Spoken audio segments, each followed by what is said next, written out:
Murakoze, nitwa Gilbert Nshimyumuremyi, nkaba ndi umuhuzabikorwa w'urubyiruko rw'abakorerabushake mu murenge wa Busasamana. Urakoze cyane. Ni Gilbert, akaba umuhuzabikorwa w'abakorerabushake mu murenge wa Busasamana.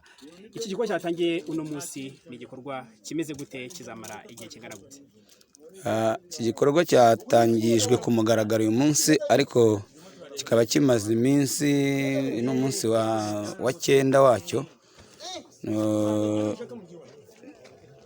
Ni ukwezi kwahariwe ibikorwa by'ubukorerabushake mu rubyiruko rw'Abanyarwanda, by'umwihariko rero mu badahigwa ba Nyanza. Tukaba twagitangije ku mugaragaro uyu munsi, tugirirwa amahirwe ko ku rwego rw'akarere byabereye mu murenge wa Busasamana. Yego, ngira ngo Gilbert, uratubwira ko by'umwihariko amahirwe ahari ari uko byabereye mu murenge wanyu wa Busasamana. Gilbert, murabizi ko muri kino gihe turi mu gihe kitoroshye cyo kwirinda ibyorezo, ndetse ntabwo ari icyorezo kimwe, n'ibyorezo bibiri. Ndetse mwatangiye n'igikorwa cy'ubukorerabushake kizamara igihe kimara nk'ukwezi. Ndagira ngo duhurize hagati y'igikorwa cy'ubukorerabushake kizakorwa mu gihe kingana n'ukwezi, ndetse uduhurize n'ingamba murimo murakora kugira ngo mube mwarinda abaturage cyangwa namwe kwirinda icyorezo, ndetse navuga ko ari ibyorezo bibiri. Murabihuza gute? Tubimazemo iminsi, ntabwo ari ibya none. Icyo byorezo bitwugarije birumvikana n'ibyagwiririye igihugu ndetse n'isi muri rusange, ariko nk'urubyiruko rw'abakorerabushake ntibidutunguye. Turi imbaraga z'igihugu, twahanganye na Covid, aricyo cyorezo cyari kiduhangayikishije, kinandura mu buryo bworoshye kurenza ubu ngubu. Marburg rero cyangwa n'ubushita bw'inkende ntabwo ari byo biduteye ubwoba. Urubyiruko rw'u Rwanda imbaraga turazifite, abaturage bacu turi imbere cyane mu kubarinda.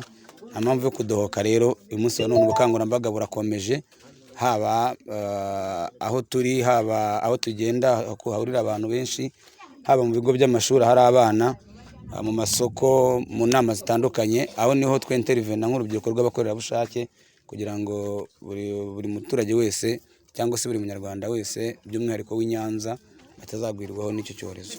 Gilbert, muri rusange ni umurenge wa Busasamana mu karere ka Nyanza, ni urubyiruko rw'abakorerabushake ndetse mukora ibikorwa bigiye bitandukanye. Ni ubuhe butumwa waha urubyiruko muri rusange? Urubyiruko muri rusange ubutumwa nabaha, igihe ni iki kugira ngo twimane u Rwanda. Twimane u Rwanda rero, hari abitangiye igihugu batanga ubuzima bwabo, ari nabyo by'umwihariko bituma uku kwezi kwacu k'ubukorerabushake bubaho.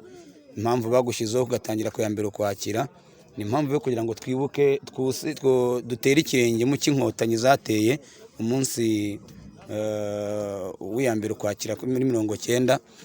Twese amateka turayazi. Niyo mpamvu rero urubyiruko rw'u Rwanda cyangwa se urubyiruko rw'abakorerabushake twafashe ya mbere, kuko igihugu cyacu nk'uko bizwi, u Rwanda nta mwenda ruturimo, ahubwo twebwe turimo umwenda w'igihugu.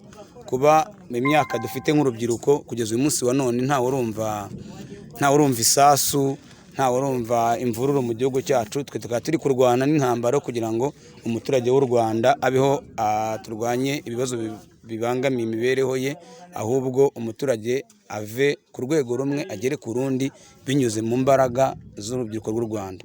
Uyu munsi wa none ntabwo turi mu ntambara y'amasasu, ntituri mu ntambara yindi idasanzwe, ahubwo turi mu ntambara yo kurwana urugamba rwo kugira ngo umuturage abeho atuje kandi atekanye. Gilbert, ngira ngo nageze hano nsanga hari abaturage benshi bagiye batandukanye, ndetse muri kumwe n'inzego zigiye zitandukanye iz'umutekano, ndetse hari n'umuyobozi ushinzwe imibereho myiza, ngira ngo ni Vice Mayor. Ibi bintu bisobanuye gute, urabifata gute hagati yanyu? Twe nk'urubyiruko tubiha agaciro cyane. Iyo tubona inzego z'umutekano, tukabona inzego z'ubuyobozi bwite bwa leta babana natwe umunsi ku wundi, biduhesha ishema.